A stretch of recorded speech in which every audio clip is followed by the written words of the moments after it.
Study IQ IAS, आपका selection हमारा mission. जब इंडियन आर्मी पाकिस्तान के साथ नदर्न बॉर्डर्स पर वॉर लड़ रही होगी, तब हम साउथ इंडिया को कैप्चर करके नॉर्थ की तरफ बढ़ेंगे और पूरे देश पर कब्जा कर लेंगे।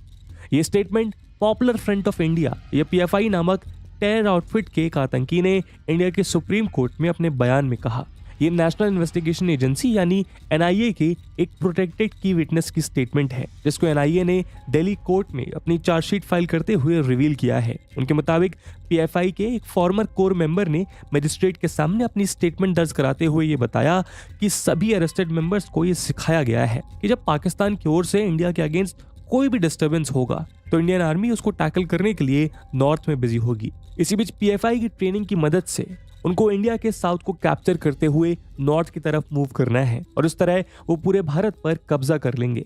आपकी जानकारी के लिए बता दें कि यह चार्जशीट PFI के 19 सीनियर ऑफिशियल्स के अगेंस्ट फाइल की गई है, जो देश को डिस्टेबलाइज करने के लिए एक क्रिमिनल कॉन्स्पिरेसी रच रहे थे।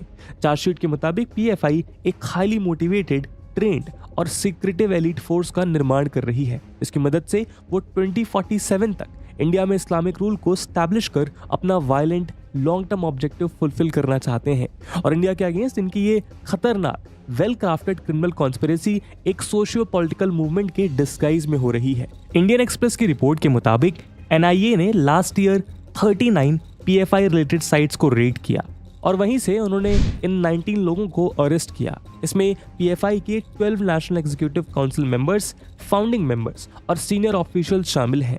इन्वेस्टिगेटिंग ऑफिसर के मुताबिक इन प्रोटेक्टेड विटनेस के थ्रू असेसमेंट ने यह बात प्रूव की है कि PFI इंडिया की डेमोक्रेटिकली इलेक्टेड गवर्नमेंट को आर्म्ड रिवोल्ट के थ्रू हटाकर यहाँ एक इस्लामिक खलीफत स्टैब्लिश करना चाहता है। PFI इसके लिए सीक्रेटली लोगों को रिक्रूट करके उनको ट्रेन कर रहा है और साथ ही साथ इसके लिए दूसरे देशों की मदद से आर्म्स एंड एम्युनिशंस ऑर्गेनाइज कर रहा है। इस सब के थ्रू वो एक ऐसी आर्मी को खड़ा करना चाहते हैं जो इंडिया की सेंट्रल गवर्नमेंट के अगेंस्ट एक फुल फ्लेज्ड वॉर वेज करने के लिए तैयार हो। इस चार्जशीट में ये भी बताया गया है कि इनके इस अप्रोच का एक मेन कंपोनेंट है उन ऑर्गेनाइजेशंस के सीनियर लोगों को टारगेट करना जो PFI की फिलॉसफी को अपोज करते हैं। इन्होंने उनकी पूरी प्रोफाइलिंग की है और ये अपने असैसिनेशन स्क्वाड्स के जरिए उनको टारगेट करके देश में कम्युनल इंस्टेबिलिटी क्रिएट करना चाहते हैं। तो इसमें कोई दोहराई नहीं है कि ये पूरा केस और इससे जुड़े लोग इंडिया की इंटरनल सिक्योरिटी के लिहाज से बेहद सेंसिटिव हैं। इनको सुनने के बाद हमारे मन में ये सवाल उठना लाजमी है कि आखिर ये PFI क्या है, इसका असल मकसद क्या है? क्या कोई आउटफिट सच में इतना पावरफुल हो सकता है कि वो इंडिया जैसे विशाल देश को नुकसान पहुंचा सके? और ये कोई पहली बार तो है नहीं जब PFI अपने एक्सट्रीमली रेडिकल व्यूज के कारण सुर्खियों में रहा है। पिछले कुछ सालों में ऐसे बहुत से किस्से हुए हैं जब PFI ने अपने स्टेटमेंट्स या अपने वायलेंट एक्ट्स के थ्रू इंडिया की इंटेग्रिटी और सोशल हार्मनी को नुकसान पहुंचाने की कोशिश की है। तो आखिर इंडियन गवर्नमेंट ने इस न्यूसेंस को टैकल करने के लिए कौन कौन से कदम उठाए? और यहाँ सबसे जरूरी सवाल ये है कि आखिर इस आउटफिट का पाकिस्तान के साथ कनेक्शन क्या है? क्या इंडिया में पीस और हार्मनी डिसरप्ट करने के लिए पाकिस्तान PFI को सपोर्ट कर रहा है? और पाकिस्तान के अलावा ये किन किन एक्सटर्नल सोर्सेज से जुड़ा हुआ है? इस वीडियो में हम इन सभी सवालों के जवाबों को ढूंढने की कोशिश करेंगे। लेकिन आगे बढ़ने से पहले मैं आपको बता दूं कि इस वीडियो की इंपॉर्टेंस UPSC मेंस के GS2 के इंटरनेशनल रिलेशन सेक्शन और GS3 के इंटरनल सिक्योरिटी सेक्शन के लिहाज से काफी इंपॉर्टेंट है। इसके बारे में हम वीडियो के अंत में और भी बात करेंगे, पर फिलहाल के लिए अपने डिस्कशन को हम आगे बढ़ाते हैं। दोस्तों, पॉपुलर फ्रंट ऑफ इंडिया यानी PFI की शुरुआत 2006 में केरला में हुई, जब केरला की national development front NDF, Tamil Nadu की मनीथा नीथी पसाराई MNP और कर्नाटका फोरम फॉर डिग्निटी नामक 3 टेररिस्ट ऑर्गेनाइजेशंस को एक में मर्ज कर दिया गया। इसका ऑफिशियल अनाउंसमेंट फरवरी 17, 2007 को कर्नाटका में हुई एम्पावर इंडिया कॉन्फ्रेंस में किया गया। केरला की CPIM गवर्नमेंट ने नेशनल डेवलपमेंट फ्रंट यानी NDF को एक टेररिस्ट आउटफिट घोषित किया हुआ था। उनका कहना था कि NDF पाकिस्तान और ईरान से फंडिंग रिसीव करता है। खैर, PFI को सेंट्रल एजेंसीज और मल्टीपल स्टेट गवर्नमेंट्स के द्वारा band terrorist outfit student Islamic movement in India यानी सिमी का इनकारनेशन बताया जाता है। PFI के national executive council member P कोया इससे पहले NDF और सिमी में हाई पोजीशंस होल्ड किया करते थे। उसी तरह PFI के vice president EM Abdul Rahman और E अबूबकर सिमी के टॉप ऑफिशियल्स हुआ करते थे। सिमी के ऑब्जेक्टिव्स क्लियर थे। वो लोगों की लाइफ को कुरान और इस्लाम के तौर तरीके के हिसाब से अलाइन करना चाहते थे। इन ऑब्जेक्टिव्स को पूरा करने के लिए उन्होंने देश भर में राइट्स के साथ साथ बहुत से बॉम्ब ब्लास्ट को भी अंजाम दिया। इनको सऊदी अरेबिया के world assembly of Muslim youth और कुवैत के international Islamic federation of student organisation के द्वारा सपोर्ट और फंड किया जाता है। इसके अलावा सिमी जमाते इस्लामी की पाकिस्तानी, बांग्लादेशी और नेपाली यूनिट से भी लिंक रखता है। सिमी आईएसआई और उसके टेरर फ्रेंड्स लश्कर ए तैयबा, जैश ए मोहम्मद, हिजबुल मुजाहिदीन और हरकत उल जिहाद अल इस्लामी बांग्लादेश के साथ भी क्लोज कनेक्शंस रखते हैं। जब सिमी के मेंबर्स को बड़े लेवल पर अरेस्ट और बैन्स का सामना करना पड़ा तो उन्होंने अपनी रूपरेखा बदल दी और पीएफआई के रूप में एक आइडियल ऑर्गेनाइजेशन का मुखौटा पहनने की कोशिश की। आज पीएफआई खुद को एक ऐसी एजिलिटेरियन ऑर्गेनाइजेशन बताता है जो मुस्लिम कम्युनिटी के बेटरमेंट के लिए काम कर रही है। लेकिन जैसे जैसे इसकी पॉपुलैरिटी और इन्फ्लुएंस बढ़ने लगा, इसकी अंडरलाइंग रेडिकल आइडियोलॉजी पूरे दुनिया के सामने आने लगी। 2017 में इंडिया टुडे ने स्टिंग ऑपरेशन कंडक्ट किया, जिसमें पीएफआई के फाउंडिंग मेंबर और माउथपीस गल्फ तेजाज के मैनेजिंग एडिटर अहमद शरीफ ने कॉन्फ्रेंस किया कि पीएफआई का हिडन एजेंडा यही है कि वो इंडिया को एक इस्लामिक स्टेट में बदलना चाहता है। इसीलिए वो मासेस का ब्रेन वॉश करने और मेन स्ट्रीम और हवाला चैनल से इलीगल फंड्स अरेंज करने के लिए काम कर रहा है। सिक्योरिटी एजेंसीज के मुताबिक प्रेजेंट डे पीएफआई के ज्यादातर लीडर्स एक समय पर सिमी का पार्ट हुआ करते थे। सिमी को पहली बार 2001 में तब बैन किया गया था जब उसके लश्कर ए तैयबा और इंडियन मुजाहिदीन के साथ क्लोज लिंक्स पाए गए। इंडियन मुजाहिदीन द्वारा किए गए बहुत से टेरर अटैक्स में तो सिमी का डायरेक्ट रोल भी रिवील किया गया। तब से लेकर इस बैन को कई बार एक्सटेंड किया जा चुका है। आपको बता दें कि पीएफआई के प्रेडिसेसर एनडीएफ और सिमी के रूट्स दिसंबर 1992 में बाबरी मस्जिद डेमोलिशन के बाद हुए कम्युनल राइट्स में ट्रेस किए गए हैं। जिस तरह इसके प्रेडिसेसर का जन्म देश की कम्युनल फॉल्ट लाइन्स को एक्सप्लॉइट करने के लिए हुआ, उसी तरह पीएफआई अपने सपोर्टर्स को अट्रैक्ट करने के लिए इस्लाम को एक व्हीकल के रूप में यूज करता है। पीएफआई के मुताबिक माइनॉरिटीज और बैकवर्ड क्लासेस के सोशल, इकोनॉमिक और एजुकेशनल डेवलपमेंट के लिए काम करना उसका मेजर ऑब्जेक्टिव है और ये बाकी रिलीजियस ऑर्गेनाइजेशन की तरह ही अपने रिलीजियस कम्युनिटी यानी मुस्लिम कम्युनिटी के सोशल वेलफेयर के लिए काम करते हैं। ये खुद को नॉन गवर्नमेंट ऑर्गेनाइजेशन या एक नियो सोशल मूवमेंट बताती है जो इंडिया के मार्जिनलाइज्ड, डिप्राइव्ड और ऑपरेज सेक्शंस को एम्पावर करने का विजन रखती है। माइनॉरिटीज के फ्रीडम, जस्टिस और सिक्योरिटी को सेफगार्ड करने के नाते PFI societies registration act of 1860 के तहत दिल्ली में रजिस्टर्ड है। पीएफआई के मुताबिक उसकी फंडिंग मोस्टली उसके मेंबर्स की चैरिटी से आती है। असल में इस्लाम के मुताबिक हर मुस्लिम को पॉवर्टी एलिवेशन के लिए ज़ाकत यानी चैरिटी पे करनी चाहिए, लेकिन पीएफआई अपने मेंबर्स को रिक्वेस्ट करता है कि वो अपनी 1% इनकम पीएफआई चैरिटी फंड्स में डोनेट करे। इसके अलावा उसको मिडिल ईस्ट से भी हैवी डोनेशंस रिसीव होती हैं। हालांकि इसका सबसे strong base and influence Kerala में है, लेकिन समय के साथ इसने अपनी प्रेजेंस को पूरे देश में एक्सपैंड किया है। एनआईए के मुताबिक करंटली ये 5 लाख की मेंबरशिप के साथ इंडिया के 23 स्टेट्स में अपने ऑफिसेज रन करती है और उसके हेडक्वार्टर्स दिल्ली में मौजूद है। जब पीएफआई बनी तो उसके तीनों प्रेडिसीसर आउटफिट्स ने अपने ऑपरेशंस को साउथ इंडिया में मर्ज किया, किंतु देखते ही देखते पीएफआई गोवा के सिटीजन्स फोरम, वेस्ट बंगाल के नागरिक अधिकार सुरक्षा समिति, राजस्थान के community social and educational society या मणिपुर के लिलोंग सोशल फोरम्स जैसे आउटफिट्स के साथ मर्ज होते होते देश के नॉर्थ, वेस्ट, ईस्ट और नॉर्थ ईस्टर्न पार्ट्स में मौजूद लगभग सभी स्टेट्स में फैल गया। आज ये अपनी women's wing, national women's front NWF, student wing, campus front of India CFI और political arm social democratic party of India SDPI के साथ एक स्ट्रॉन्ग ऑर्गेनाइजेशन बेस एंजॉय करती है। इतना ही नहीं, ये अपनी एनजीओ रेहाब इंडिया फाउंडेशन और एक think tank empower India foundation को भी रन करती है। इसकी पॉलिटिकल आर्म एसडीपीआई का फॉर्मेशन 2009 में हुआ। ये क्लेम करती है कि इसका पर्पस फासिज्म के अगेंस्ट एक डेमोक्रेटिक बैटल लड़ना है, किंतु असल में इस पर केरला और कर्नाटका में भयानक राइट्स और रिवेंज किलिंग्स करने के इल्जाम लगे हैं। अब इसकी कॉन्ट्रोवर्शियल हिस्ट्री की बात करें तो इसके आइडियल्स और इसके एक्ट्स जरा भी मेल नहीं खाते हैं, और वो क्यों, आइए देखते हैं। दोस्तों, केरला काफी लंबे समय से इस्लामिक टेररिस्ट का हॉटबेड रहा है। पीएफआई और उसकी एफिलिएट ऑर्गेनाइजेशंस इसके पीछे एक बड़ा कारण बताए जाते हैं। हालांकि पीएफआई के अगेंस्ट नेशन वाइड क्रैकडाउन और उसको बैन करने के प्रोसेस हाल ही में पूरा हुआ, किंतु ये पिछले 1 दशक से कम्युनल वायलेंस से लेकर एंटी स्टेट एक्टिविटीज के कारण लगातार सिक्योरिटी और इन्वेस्टिगेटिव एजेंसीज के स्कैनर के अंडर थी। पीएफआई का पहला बड़ा वायलेंट केस 2010 में सामने आया, जुलाई 2010 में पीएफआई मेंबर्स ने केरला के एक प्रोफेसर टीजे जोसेफ को दिन दहाड़े ब्लास्फेमी के लिए उनके राइट पाम को चॉप कर दिया। असल में मिस्टर जोसेफ ने एक क्वेश्चन पेपर सेट किया जिसमें प्रॉफिट मोहम्मद का रेफरेंस दिया गया था, किंतु अटैकर्स के मुताबिक वो क्वेश्चन प्रॉफिट मोहम्मद के लिए इंसल्टिंग साबित हो रहा था।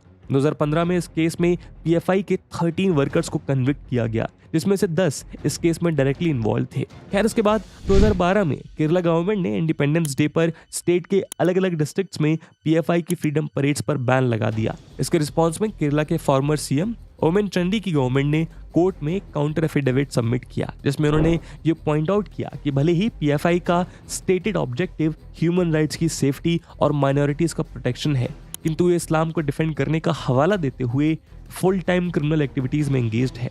2014 में फाइल किए गए एक दूसरे एफिडेविट में केरला गवर्नमेंट ने नोट किया कि पीएफआई कन्वर्जन और कम्युनल इश्यूज को बढ़ाकर इस्लामाइजेशन का एजेंडा रन कर रहा है। उन्होंने बताया कि पीएफआई के activist 27 communally motivated murder cases, 86 attempt to murder cases और 106 रजिस्टर्ड कम्युनल केसेस में इन्वॉल्व पाए हैं। इसके बाद 2016 में एनआईए के स्पेशल कोर्ट ने पीएफआई और एसडीपीआई के 21 एक्टिविस्ट को यूएपीए और आईपीसी के अलग अलग सेक्शन के तहत इम्प्रिजन किया। ये लोग 2013 में केरला के कन्नूर में आर्म्स ट्रेनिंग कैंप चला रहे थे। यहाँ ये ट्रेनीज को एक्सप्लोजिव्स और वेपन्स के यूज के लिए तैयार कर रहे थे। इसके अलावा पीएफआई के बहुत से indoctrinate members Islamic terror outfit Islamic state join करने के लिए यहाँ से मिडिल ईस्ट जाते हैं। अब से कुछ समय पहले कन्नूर से लगभग 40 to 50 इंडिविजुअल्स ने अपनी फैमिलीज के साथ सीरिया जाकर आईएसआईएस ज्वाइन किया। ये सब के सब इन्वेस्टिगेशन के टाइम पर पीएफआई के एक्टिविस्ट पाए गए। कन्नूर मॉड्यूल में की फिगर था शाहजहां कैंडी, जिसने 2 बार अपनी वाइफ और 2 चिल्ड्रन के साथ सीरिया जाने की कोशिश की, किंतु उसको दोनों बार वापस इंडिया में डिपोर्ट कर दिया गया। शाहजहां ने एनआईए को बताया कि उसने इंडिया में इस्लामिक शरिया लॉ इंप्लीमेंट करने के लिए आईएसआईएस ज्वाइन किया। ये पीएफआई के साथ 2006 से जुड़ा हुआ था, जब इस आउटफिट को एनडीएफ कहा जाता था। उसके मुताबिक पीएफआई के डिविजनल प्रेसिडेंट मोहम्मद शमीर ने उसका ब्रेन वॉश करके उसको आईएसआईएस ज्वाइन करने के लिए मजबूर किया। जब आईएसआईएस के अबू बकर बगदादी ने खलीफत स्टैब्लिश किया, तब शमीर में शाहजहां को वहां जाकर जिहाद लॉन्च करने के लिए पुश किया। इसके अलावा 2012 में पीएफआई के द्वारा एक और फेक कैंपेन अनलीश किया गया। इसमें पीएफआई पाकिस्तान के साथ मिलकर एक फेक एसएमएस कैंपेन रन कर रहा था, जिसके तहत असम राइट्स के अगेंस्ट आवाज उठाने के लिए नॉर्थ ईस्ट इंडियंस को साउथ इंडिया जाने के लिए प्रवोक किया जा रहा था। इन हॉस्टाइल मैसेजेस ने लोगों के बीच पैनिक क्रिएट किया, जिसकी वजह से देश के इस हिस्से में राइट्स जैसी कंडीशंस क्रिएट हो गई। उसी तरह 2017 में केरला पुलिस को ये इन्फॉर्मेशन मिली कि कुछ मुस्लिम यंग लोग सीरिया माइग्रेट कर गए हैं और वहां जाकर आईएसआईएस ज्वाइन करके एक वायलेंट जिहाद लॉन्च करने की तैयारी में है। बाद में इस केस में पुलिस के द्वारा जो एक्यूज्ड पाए गए वो सब पीएफआई के मेंबर्स थे। केस डिटेल्स के मुताबिक एक गल्फ रिटर्नी जिसका नाम हमजा था, वो केरला में मुस्लिम यूथ को रिक्रूट करके आईएसआईएस ज्वाइन करने के लिए ले जाता था। अपने प्लान्स को एग्जीक्यूट करने के लिए हमजा एंटी इंडिया सेंटिमेंट्स रखने वाले बहुत से पीएसआई सपोर्टर्स और मेंबर्स को अपने गुट में शामिल करता था। हमजा आईएसआईएस और तालिबान का इंटेंस सपोर्टर था। खैर, आगे बढ़े तो 2020 में काबुल में हुए गुरुद्वारा बॉम्बिंग्स में केरला के मोहम्मद मुशीन का हाथ पाया गया, जो कि पीएफआई का एक एक्टिव मेंबर था। इस अटैक में 25 माइनॉरिटी सिख्स को अपनी जान देनी पड़ी। इसी साल 2020 में केरला बेस्ड जर्नलिस्ट सिद्दीकी कप्पन और कुछ पीएफआई और सीएफआई मेंबर्स को यूपी पुलिस ने मथुरा में अरेस्ट किया। पुलिस का कहना था कि हाथरस में हुए इन फेमस गैंगरेप केस के बाद ये लोग उस रीजन की कम्युनल हार्मनी को डिस्टर्ब करने जा रहे थे। इतना ही नहीं, हाल ही में पीएफआई का नाम एंटी-सीएए राइट्स में भी सामने आया। इन राइट्स में 59 लोग मारे गए और 200 से ज्यादा जख्मी हुए। ईडी ने पीएफआई और उसके NGO rehab India foundation RIF के अगेंस्ट मनी लॉन्ड्रिंग प्रोब की रिपोर्ट होम मिनिस्ट्री को सबमिट की। इसमें यह पाया गया कि ये ऑर्गेनाइजेशन ने अलग अलग स्टेट्स में एंटी-सीएए प्रोटेस्ट फंड किए। ईडी ने इन्वेस्टिगेशन में पाया कि इन राइट्स के आसपास पीएफआई के अकाउंट में 120.5 करोड़ रुपीस क्रेडिट किए गए और मनी के विड्रॉल में और एंटी-सीएए डेमोन्स्ट्रेशंस में उनको क्लियर लिंकेजेस देखने को मिले। रिपोर्ट में आगे ये भी बताया गया कि लगभग रुपीस 1.65 करोड़ पीएफआई के कश्मीर चैप्टर को भी दिए गए थे। ईडी के द्वारा 2021 में फाइल की गई चार्जशीट में ये सामने आया कि CFI leader care of Sharif gulf में मौजूद पीएफआई मेंबर्स के साथ मिलकर बिजनेस ट्रांजैक्शंस के हवाले से ये फंड्स ट्रांसफर करते थे और ये फंड्स केवल एंटी-सीएए प्रोटेस्ट के लिए नहीं, बल्कि फरवरी 2020 में हुए दिल्ली राइट्स और हाथरस विजिट के लिए भी यूज किए गए थे। और तो और लास्ट ईयर पीएफआई की student body campus front of India CFI 2022 के हिजाब रोक केस में इन्वॉल्व पाई गई। इसके अलावा मार्च 2022 में जब कर्नाटका हाई कोर्ट ने ये रूल किया कि हिजाब पहनना एक एसेंशियल रिलीजियस प्रैक्टिस नहीं है, साथ ही कोर्ट ने स्टेट गवर्नमेंट के ऑर्डर को अपहेल्ड करते हुए एजुकेशनल इंस्टीट्यूशंस में यूनिफॉर्म को फॉलो करने पर जोर दिया, तो पीएफआई ने इस वर्डिक्ट को डिसअपॉइंटिंग और शॉकिंग करार दिया और इस डिसीजन के अगेंस्ट मैसिव प्रोटेस्ट को इंस्टिगेट किया। इस इशू के चलते शिवामोगा में इंटेंस राइट्स देखने को मिले, जहां पीएफआई की डायरेक्ट इन्वॉल्वमेंट पाई गई।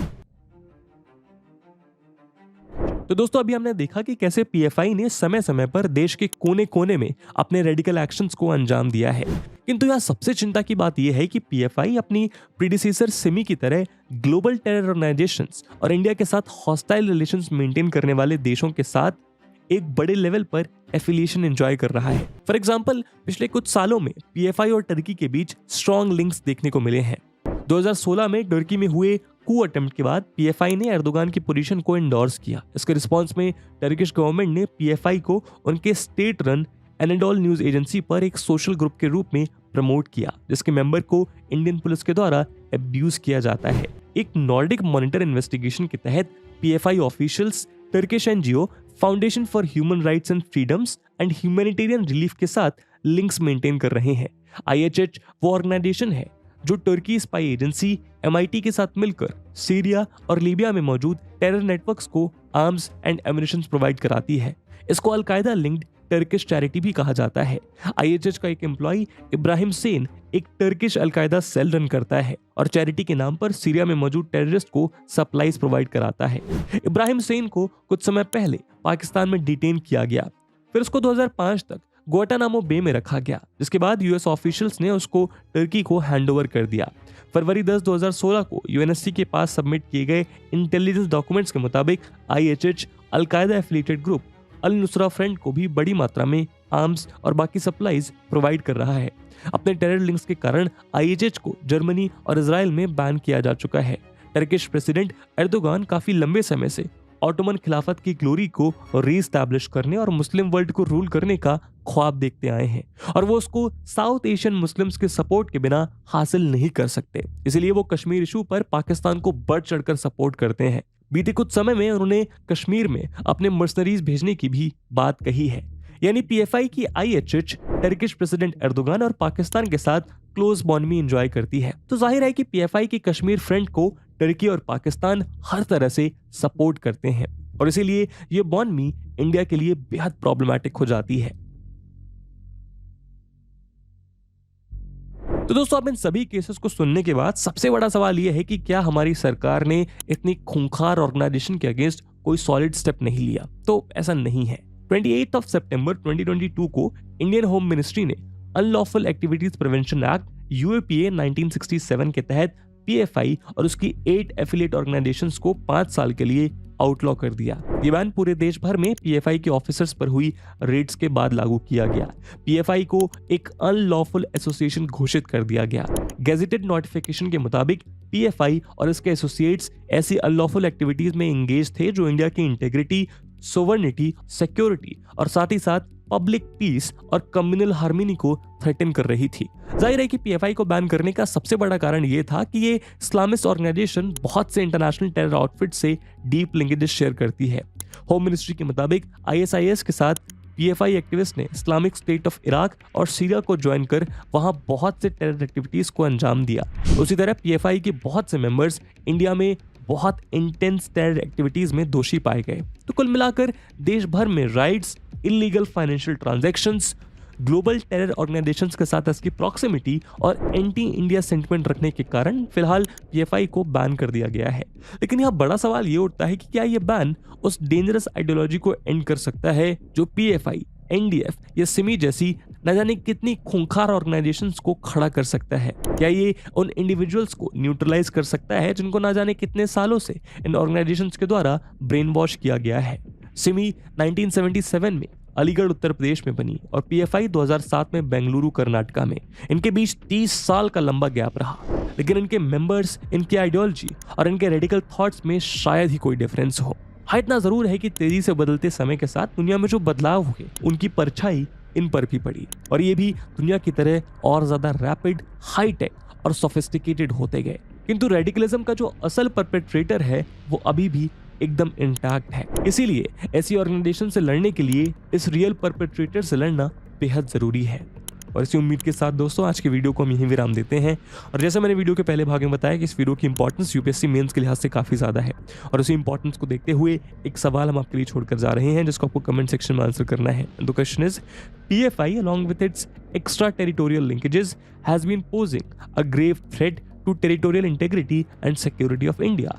Discuss. And with this question my friends, that's it for the video. I hope आपको वीडियो पसंद आई होगी, और अगर पसंद आई है तो अपने दोस्तों के साथ शेयर करना मत भूलिएगा। हम मिलते हैं अगले वीडियो में, तब तक के लिए जय हिंद, जय भारत। स्टडी IQ IAS, आपका सिलेक्शन हमारा मिशन।